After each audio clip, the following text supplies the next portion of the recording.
கர்த்தருக்கு ஸ்தோத்திரம். கர்த்தருடைய நாமம் மகிமை பெறுவதாக. இந்த நாளிலும் கூட உங்களோட கூட அடியாளை தேவன் இந்த நேரத்தில் பகிர்ந்து கொள்ள கிருபை செய்ததற்காய் நான் கர்த்தரை ஸ்தோத்திரிக்கிறேன்.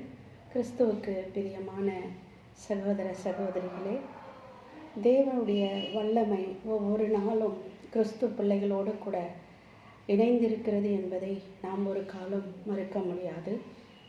தேவன் தமக்கு தெரிந்து கொண்ட பிள்ளைகளை தமக்காக அவர் தெரிந்து கொள்கிறார். அவருடைய கிருபை அவருடைய பிள்ளைகள் மீது பெருக்கமாய் இருக்கிறது என்பதை நாம் மறந்துவிட முடியாது. கிறிஸ்துவுக்கு பிரியமான சகோதரனே, சகோதரியே, நீங்கள் ஒவ்வொருவரும் தேவ பிள்ளைகளாக இருக்கும் வரை நிச்சயமாகவே உங்களுடைய வாழ்க்கையிலே அதிசயங்கள், அற்புதங்கள் நடந்து கொண்டு இருக்கும்.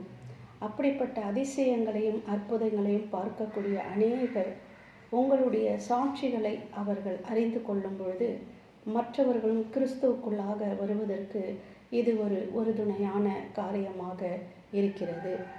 கர்த்தர் சொல்லுகிறார், நான் அன்பாய் இருக்கிறதை போல நீங்களும் அன்பாய் இருங்கள் என்று. அன்பு ஒரு காலம் ஒழியாது.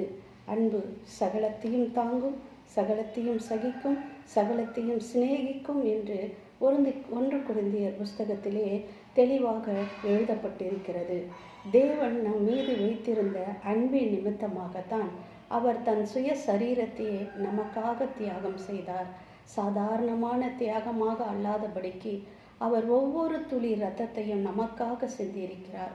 தேவன் நமக்காக அடிகள் பட்டார், நமக்காக காயங்கள் பட்டார், நமக்காக அவமான சின்னமாக நமக்காக அந்த அவமானத்தை தன் மீது சுமந்து கொண்டார். தேவ பிள்ளைகளே, நீங்களும் ஒருவர் மீது ஒருவர் அன்பாய் இருக்கும் பொழுது நிச்சயமாகவே தேவ அன்பு உங்கள் மத்தியிலே காணப்படும். அன்பு இல்லாமல் போனால் நாம் தேவ பிள்ளைகளாக ஒரு காலமும் ஜீவிக்க முடியாது. இந்த பிரபஞ்சத்தில் நீங்கள் ஒத்த வேஷத்தாரியாமல் தேவனுக்கு ஏற்ற சிட்சையிலே இருங்கள் என்று சொல்லுகிற வேத வாக்கியத்தின்படி நாமும் தேவ சித்தத்தின்படி ஒருவரோடு ஒருவர் அன்பாய் இருப்போமானால் நிச்சயமாகவே தேவன் நம்மையும் நம் பிள்ளைகளையும் ஆசீர்வதித்து நம்முடைய சபையார்களையும் ஆசீர்வதித்து வழிநடத்துவார். கர்த்தருக்கு ஏற்ற சிட்சை நம்மளோடு கூட இருக்கும் என்பதை ஒரு காலம் மறந்து விடாதீர்கள். தேவ அன்பு எங்கே இருக்கிறதோ கர்த்தருடைய சிட்சையும் அந்த இடத்தில் இருக்கும் என்பதை உறுதியாக இந்த நேரத்திலே நான் சொல்லிக்கொள்ள பிரயாசப்படுகின்றேன். கர்த்தருக்கு பிரியமாய் இருப்பதே தேவனுக்கு பிரியம் என்று நாம் வாசித்திருக்கிறோம். எனக்கு அன்பான சகோதரனே, சகோதரியே, நீங்களும் உங்கள் வாழ்க்கையில் உங்களுடைய கிரியைகளிலே தேவ அன்பை வெளிப்படுத்துங்கள்.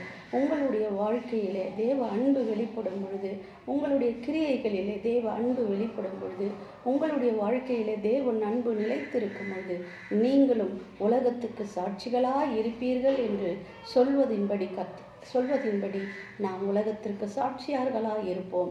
கர்த்தருடைய நாமத்தை மகிமைப்படுத்துவோம். ஜெபிப்போமா?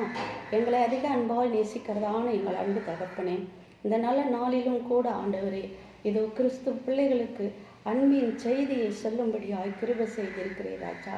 நாங்கள் ஒருவரோடு ஒருவர் அன்பாய் இருந்து உம்முடைய மாசற்ற அன்பிலே நாங்கள் நிலைத்திருந்து ஆண்டவரே, புறஜாதியார்களுக்கு மத்தியிலும் மற்றவர்களுக்கு மத்தியிலும் எங்களுடைய இனஜன பந்துக்கள் மத்தியிலும் இந்த பிரபஞ்சத்திலும் அன்பு நிறைந்தவர்களாய் காணப்பட என் தேவன் எங்களோடு கூட இருந்து எங்களுக்கு உதவி செய்யுங்கப்பா. எங்களுக்கு தாழ்மையின் அன்பை கற்றுக் கொடுங்க சுவாமி. அன்பிலே நிலைத்திருக்க உதவி செய்யுங்கள். அன்பு பரிபூரணமானது என்று சொல்வதின்படி கர்த்தாவே, உம்முடைய அன்பிலே நாங்கள் நிலைத்திருந்து ஒவ்வொரு நாளும் இந்த பிரபஞ்சத்தை ஜெயிக்கத்தக்கதாக என் ஆண்டவர் எங்களோடு கூட இருக்க வேண்டுமால் இயேசுவின் நாமத்தில் ஜெபிக்கிறேன் ஜீவனுள்ள நல்ல பிதாவே. ஆமேன், ஆமேன், ஆமேன். God bless you. கர்த்தர் உங்களை ஆசீர்வதிப்பாராக. ஆமேன்.